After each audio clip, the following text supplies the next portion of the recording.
Apakah mungkin kemunduran suatu umat Islam di era sekarang ini justru karena kita meninggalkan pesan pertama yang Allah turunkan kepada kita? Assalamualaikum warahmatullahi wabarakatuh. Teman-teman yang dirahmati Allah SWT, saya ingin bertanya sesuatu kepada kalian semua. Kalau Anda adalah orang yang berkuasa dan Anda ingin memperbaiki sebuah bangsa yang rusak, apa yang akan Anda lakukan pertama kali? Mungkin kita akan bilang, hukum dulu orang koruptornya, moral dulu diperbaikin, perbanyak tempat ibadah dulu, atau mungkin perintahkan sholat dulu. Tapi ternyata Allah tidak melakukan hal tersebut. Saat dunia sedang kacau, saat Makkah penuh dengan orang-orang yang berbuat kemusyrikan di sana, saat manusia menyembah berhala, saat ketidakadilan merajalela, saat perempuan diperlakukan seperti barang, saat orang yang kaya menindas orang yang miskin, Allah mengirimkan wahyu pertama. Dan yang mengejutkan adalah wahyu pertama itu bukan perintah untuk sholat, bukan perintah untuk puasa, bukan perintah untuk berakhlak, tetapi satu kata, yakni Iqra, bacalah. Pertanyaannya adalah, kenapa? Apa hubungannya membaca dengan memperbaiki dunia? Dan yang lebih penting lagi daripada itu semua, apakah mungkin kemunduran suatu umat Islam di era sekarang ini justru karena kita meninggalkan pesan pertama yang Allah turunkan kepada kita? Hari ini kita akan bahasnya. Dan saya menjamin setelah kita memahami 5 ayat pertama surat Al-Alaq ini, Anda akan melihat kondisi umat Islam dan bangsa ini dari sudut pandang yang berbeda. Teman-teman yang dirahmati Allah SWT, bayangkan situasi ini. Nabi Muhammad ketika itu sendirian. Dia tidak punya pasukan, tidak punya pengaruh politik, tidak punya kekuatan ekonomi, tidak punya jabatan, tidak punya media. Beliau hanya seorang manusia biasa yang sedang berkhalwat di Gua Hira. Lalu malaikat Jibril datang dan mengucapkan kepada beliau kalimat Iqra, bacalah. Masalahnya adalah Nabi Muhammad tidak bisa membaca. Beliau menjawab, ma nabi qori, aku tidak bisa membaca. Menariknya, Allah menyuruh membaca kepada orang yang tidak bisa membaca. Seakan-akan Allah ingin mengajarkan kepada kita sesuatu, bahwa sebuah perubahan besar dalam hidup kita itu tidak dimulai dari kemampuan, tapi dimulai dari kemauan kita untuk belajar. Karena sebagian besar manusia sekarang berpikir, nanti kalau saya pintar, saya akan mulai itu. Nanti kalau saya punya modal, saya akan mulai. Nanti kalau saya siap, saya akan mulai usaha saya. Padahal realitanya, tidak ada orang yang benar-benar siap. Semua orang besar dalam sejarah yang ada berangkat dari ketidaktahuan. Mereka hanya punya satu hal, kesediaan mereka untuk belajar. Dan itulah mengapa wahyu pertama yang turun kepada kita itu adalah perintah untuk Iqra, yakni bacalah. Karena Allah sedang membangun software manusia terlebih dahulu. Cara berpikirnya, mindsetnya, paradigmanya. Sebab masalah terbesar manusia bukan karena dia kurang teknologi, bukan karena dia kurang sumber daya, bukan karena dia kurang uang, tapi masalah yang paling besar adalah karena cara berpikirnya yang salah. Teman-teman yang dirahmati Allah SWT, sekarang saya ingin mengajak Anda melihat sesuatu yang agak sensitif. Umat Islam hari ini jumlahnya hampir 2 miliar atau bahkan lebih.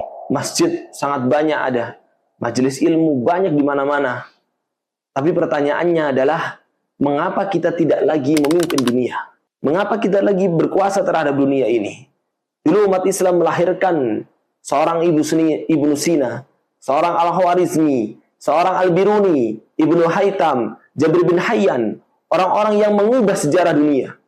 Hari ini kita lebih sering menjadi konsumen dari teknologi ini daripada kita menjadi pencipta teknologi tersebut. Mengapa hal tersebut terjadi?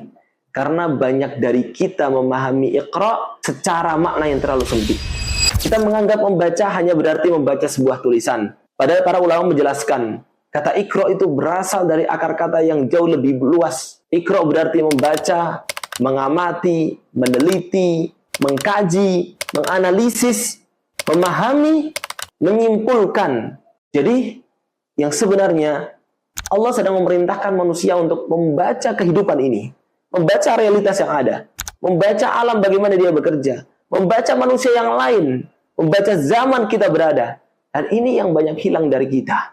Jamaah rahimakumullah, teman-teman yang dirahmati Allah Subhanahu wa taala, saya ingin mengemukakan sebuah teori bahwa masalah terbesar bangsa ini bukan rendahnya minat baca itu. Minat baca yang rendah itu hanya sebuah gejala. Masalah yang paling besar itu adalah gagalnya kita membaca realitas yang ada sekarang. Itu adalah bagaimana di sosial media orang-orang membaca judulnya saja dia langsung marah, dia langsung share, dia menghakimi tanpa dia membaca isinya secara lebih detail, tanpa dia memeriksa faktanya, tanpa dia memahami konteks tersebut. Akibatnya terjadi apa? Hoax lah, emosi, narasi itu yang menang di era sekarang. Padahal data itu hal yang diakhirkan. Padahal Allah SWT mulai peradaban Islam dengan satu kata, yakni Iqra. Artinya apa? Sebelum kita berbicara, kita pahami dulu apa yang akan kita sampaikan.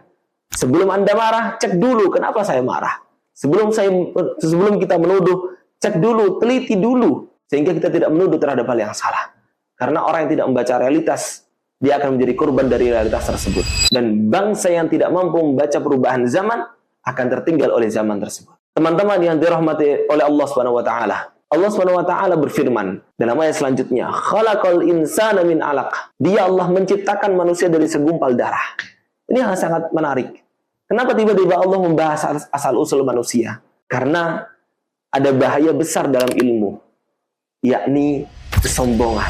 Semakin pintar seseorang, semakin tinggi gelarnya, semakin besar jabatannya, semakin besar peluang dia untuk lupa dengan daratan.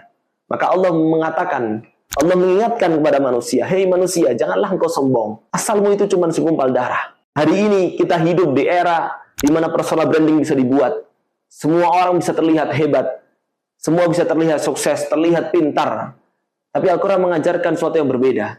Puncak sebuah ilmu bukan ketika kita merasa paling tahu, tapi puncaknya adalah ketika kita betapa kita sadar sedikit sekali yang sudah kita tahu. Teman-teman Allah Subhanahu wa taala, lalu Allah Subhanahu wa taala berfirman melanjutkan lagi, "Alladzi 'allama bil qalam." Yang dia Allah mengajarkan manusia dengan pena. Perhatikanlah, Allah tidak mengatakan Allah mengajarkan manusia dengan pedang. Allah mengajarkan manusia dengan uang.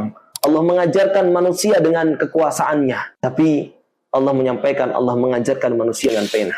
Kenapa? Karena pedang bisa menaklukkan wilayah, tapi pena bisa menaklukkan waktu. Pedang hanya berumur satu generasi, tapi tulisan kita bisa hidup ribuan tahun dirasakan oleh generasi dan generasi berikutnya. Hari ini kita masih belajar dari Imam Syafi'i, masih belajar dari Ibnu Katsir, masih belajar dari Imam Nawawi. Kenapa? Karena tulisan-tulisan mereka meninggalkan jejak yang sangat luar biasa. Dan inilah masalah besar dalam bangsa kita. Kita suka berbicara kemana-mana, tapi kita kurang suka untuk menulis. Kita suka berkomentar, tapi kita kurang suka untuk berkarya. Padahal peradaban dibangun oleh orang-orang yang mendokumentasikan ilmu. Bukan hanya orang-orang yang sekedar berbicara di panggung-panggung mereka saja. Teman-teman yang dirahmati Allah Subhanahu wa taala, kalau kita ringkas, 5 ayat pertama Al-Alaq sebenarnya adalah blueprint dari kebangkitan manusia itu sendiri. Ayat pertama, Iqra, yang artinya adalah belajar. Ayat kedua berupa ingatlah asal-usulmu, rendah hatilah dalam belajarmu, sehingga engkau ketika pintar engkau tidak lupa dari mana engkau berasal. Ayat yang ketiga berarti belajarlah lagi. Janganlah engkau berhenti belajar. Janganlah engkau puas dengan segala yang Allah berikan kepadamu. Ayat yang keempat, qalam, yakni tulis dan dokumentasilah hasil belajarmu. Ayat yang kelima, sebarkanlah ilmu yang engkau ajarkan. Dan kalau diperhatikan, semua peradaban besar dalam sejarah melakukan 5 hal tersebut. Mereka belajar, mereka meneliti, mereka menulis, mereka mewariskan ilmunya, lalu mereka berhasil memimpin dunia ini. Teman-teman dari Allah Subhanahu wa taala, mungkin hari ini kita sedang bertanya, kenapa umat kita tertinggal? Kenapa bangsa ini sulit maju? Kenapa kualitas manusia semakin menurun? Mungkin jawabannya tidak serumit yang kita bayangkan. Mungkin kita hanya perlu kembali kepada wahyu yang pertama tersebut. Bukan wahyu yang kedua, bukan pula wahyu yang ketiga. Tapi wahyu yang pertama yang menyatakan kepada kita satu kalimat yang luar biasa, yakni Iqra. Karena ketika Allah ingin membangun sebuah peradaban, dia tidak memulai dengan ekonomi, tidak memulai dengan politiknya terlebih dahulu, tidak memulai dengan militernya, Allah memulai dengan ilmu. Dan mungkin kebangkitan kita juga harus dimulai dari sana. Karena orang yang hidup tanpa ilmu hanya akan menambah umurnya saja. Tapi orang yang hidup dengan ilmu akan mengubah zaman di mana dia berada. Wahyu pertama bukan tentang bagaimana cara beribadah. Wahyu pertama adalah tentang bagaimana cara berfikir. Barakallahu fikum. Assalamualaikum warahmatullahi wabarakatuh.